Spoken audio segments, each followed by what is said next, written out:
Hi, Alan. Aaron, how are you today? Yeah, good. Welcome to my extremely popular channel. Millions of followers already. Yeah, I got millions of followers. I got people knocking on my door there. You know why I'm laughing because I texted quite a bit of people, which I texted quite a lot of people which ask my help on the Sydney startup group. Only those which actually I have the numbers, and I told them, hey guys, I started a new channel. Maybe you have to have a look, and I will interview you. And all the reply backs which I got, except one, was very positive. Yeah, and we have very positive people. People said, "Wow, I will join. I will subscribe." And some people subscribe. It's not so many people, It's like I contacted maybe 50 people, maybe 20 subscribes. Yeah, a lot of people asked my help as a CTO recently. But what I want to tell you, I don't know if you know, but in psychology, there is a research which showing that we usually attracted to the negative comments. That's why social media is so. So I want to tell you about the negative comment which I got. Yeah, on the 54 positives, you want to focus on the one and the Yes. one. Yes, of course. Yes. Of course. Yeah. Why not? So the guy told me. Yeah. The guy told me, speak with me when you have 100,000 subscribers. Oh wow! And okay. So I replied back and I told him, but I don't want to have 100,000 subscribers. Why did you assume that I want to have? Yeah, that was the first assumption. Because most people doing those channels to get subscribers, to monetize it, in so sort of way. But that's definitely not my intention. So You know what? 99,999 subscribers, and when you said that, see, then it's interesting mindset of people, and everyone's different. And obviously, the 99% of people are here to support, and support is one thing, but executing that support is another. You got 55 subscribers now or thereabouts, right? And I think a lot of people, or I believe a lot of people say one thing, and they will follow through. A lot of people will make a statement, but not follow through, because they feel that the statement that they made is enough. And it's a quite interesting mindset that this individual said, come back to me with 100,000.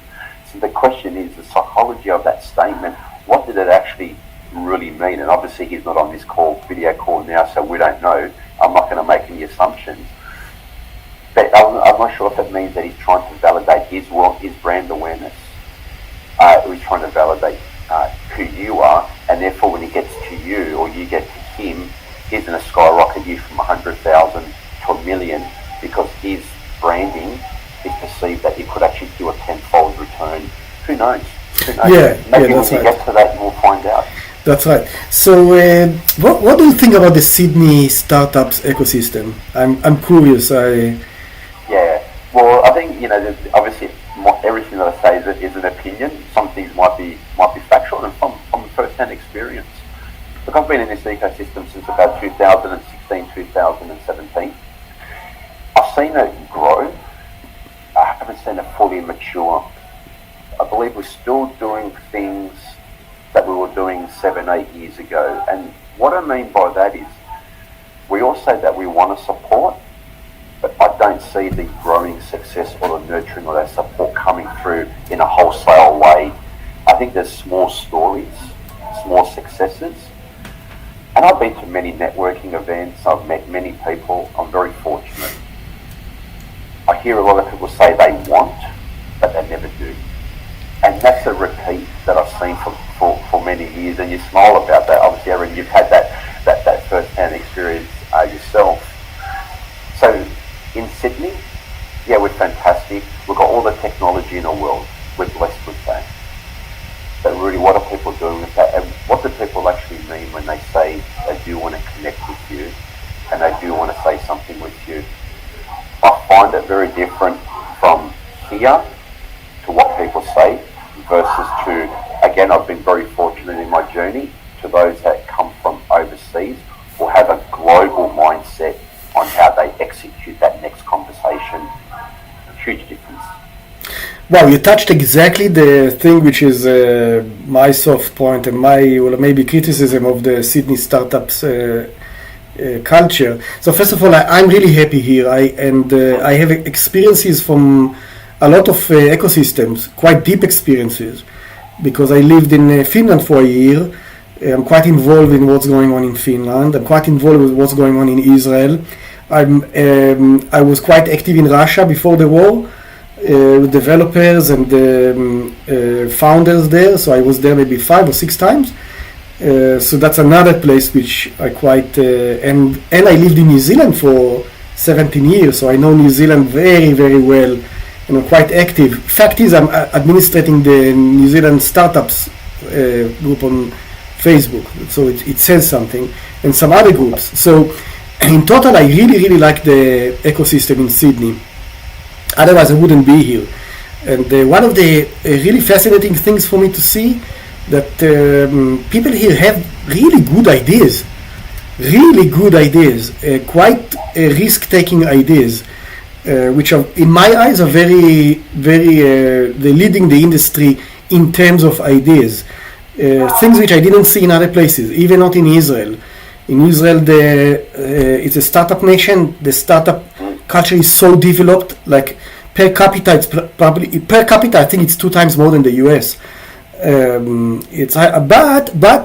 a lot of the innovation is around enterprise, SaaS, fintech, and stuff like that, which is a bit less risk-taking in my eyes. But on the other hand, in Sydney, I find major execution problems.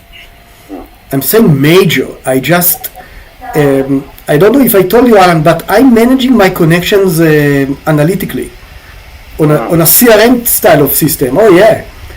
So I'm not putting our conversations there, but I have a little piece which says Alan is someone I work with, and with your number, and but I have such an item for everyone which I'm in touch with, in Finland, in Israel, in Russia, Ukraine, because I have some Ukrainians too, and New Zealand and Australia. And in Australia, I have the column of people which I don't see a point to contact again is the largest.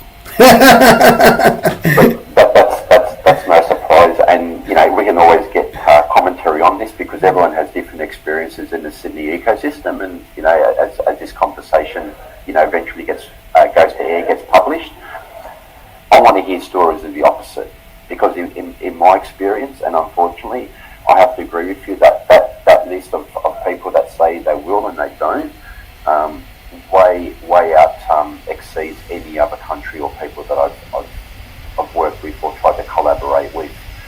And I'm not sure if it's because we have this island mentality.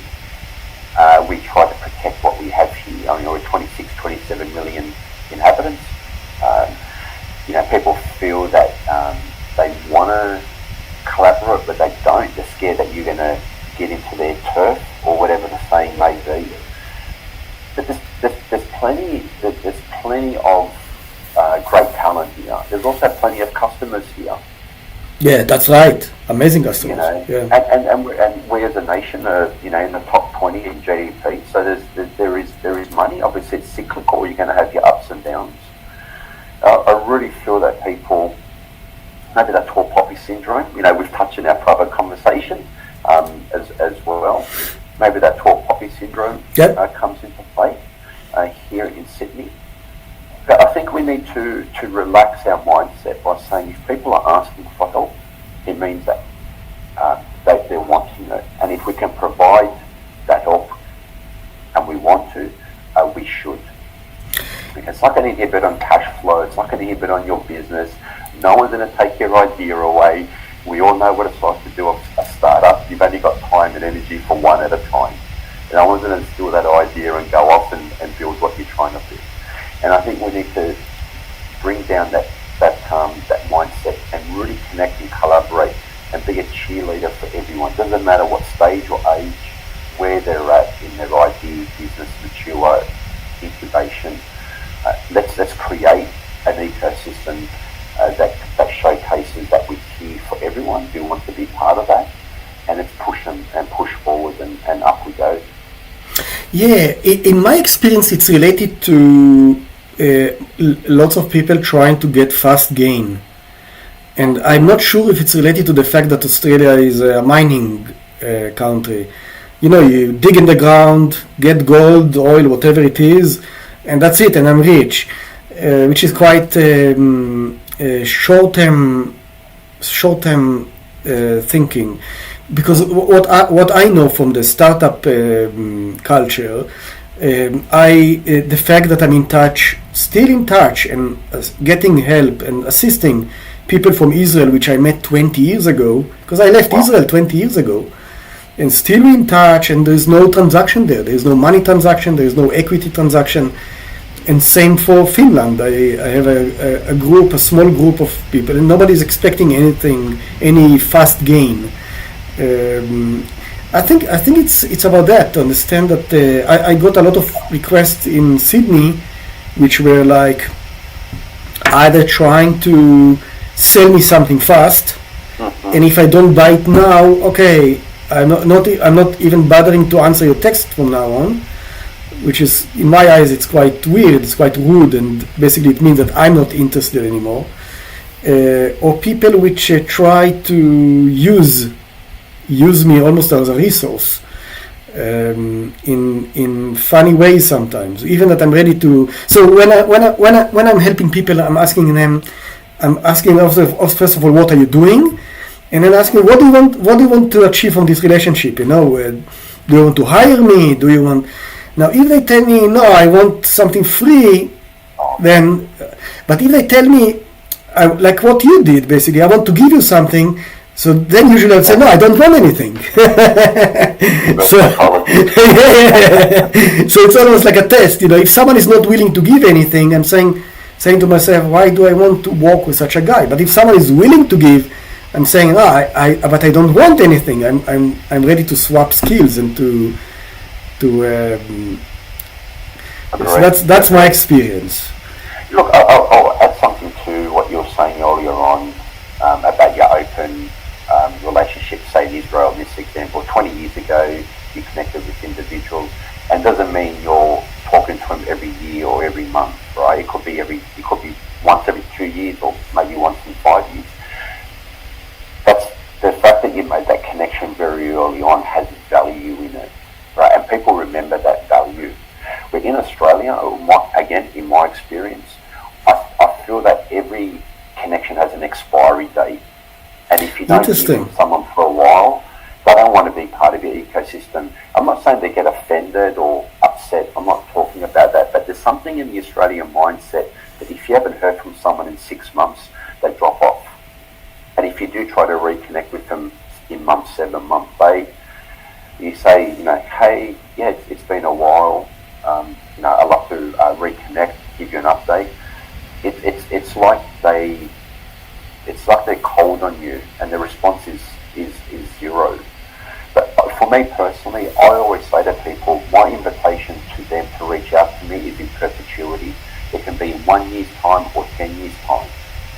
Okay, so for me, it doesn't matter. If it feels like in 5 years' time that you want to come back to me, you go, hey, Allan, you know, we had a conversation 5 years ago. I may or may not recall it. That's okay. But the fact I then know that I said that our invitation is always left open, I will respond. And where I can respond and help, if the question for help is asked, I will. Now, sometimes my reply may not be instantaneous. It may be a little bit slower, but that's okay too. But I don't feel like I want to go cold. And you know what? I may have done it myself. I may have gone cold on people, and I'm sure that I have, right, every now and then. But I try to not do that, all right? Mm-hmm. But I find very common. It's like there's an expiry date on every relationship in Sydney, and I've reached out to people in Sydney in the past, and I just don't get anything in it. And that's a very common thing. Yeah, it's different. Where I reach people out in overseas, in Europe, America, whatever, it doesn't matter how long it is. They will reply to me. Even if I've got to do a follow-up, I do get a reply. And I would say 9 times out of 10 it's positive. Yeah, that's very interesting because actually sometimes I'm pitching people which I did business in the US with them after 10 years. Yeah, great. Because if I prove myself and they prove to me that we good partners or business partners, it's basically for life. It's for life. Look, I 100% agree with you, and I think that's something maybe the Sydney ecosystem needs to remember, that yes, we're all founders or entrepreneurs, whatever we wish to call ourselves, whatever we want to give our title, that's okay. But we're a select few people. There aren't that many founders, entrepreneurs, and I'll use Sydney in this example. Now, so we need to remember one thing, that when you meet an entrepreneur, that relationship, that moment should be stamped in your memory for a long time. And more importantly, you should say to yourself, in the future, when they connect with you, remember that moment. You've got that war story. You've got the same storyline. You're trying to solve a problem. You're trying to make the world better. And if we in Sydney remember that, and remember that they are entrepreneurs, we should say, yeah, absolutely. If I can help, I will. If I can't, and I know someone else that can, I will try my very best to do whatever that may be, an introduction or other. But I think people need to remember that you need to remember that that's an entrepreneur, that's a founder. And they've come back to you after 5 years. That's a compliment to you if they do that, because they remembered you. So look at it that way as well. Interesting. What do you say about all the CTO hunting that goes in Sydney? I'm asking as a CTO because I get pitched a lot. It's like people need to relax about that. People just need to start a relationship. People need to get to know each other. If you're going in with purpose, the rejection factor is much greater. Just go in with an open mind. Share your story as a founder. Say to them, this is what I'm looking for. I expect it to be a journey. But I'd love to have a conversation with you just so you can hear who I am, what my storyline is, what our idea is, what's our value prop. And then you can then share. We shouldn't put our CTO, and I'm not saying we're doing this, someone up on a pedestal, because that then creates a hierarchy, and then you become nervous. And if you have too much on that agenda is I want, the greater chance of failure, it should be expected.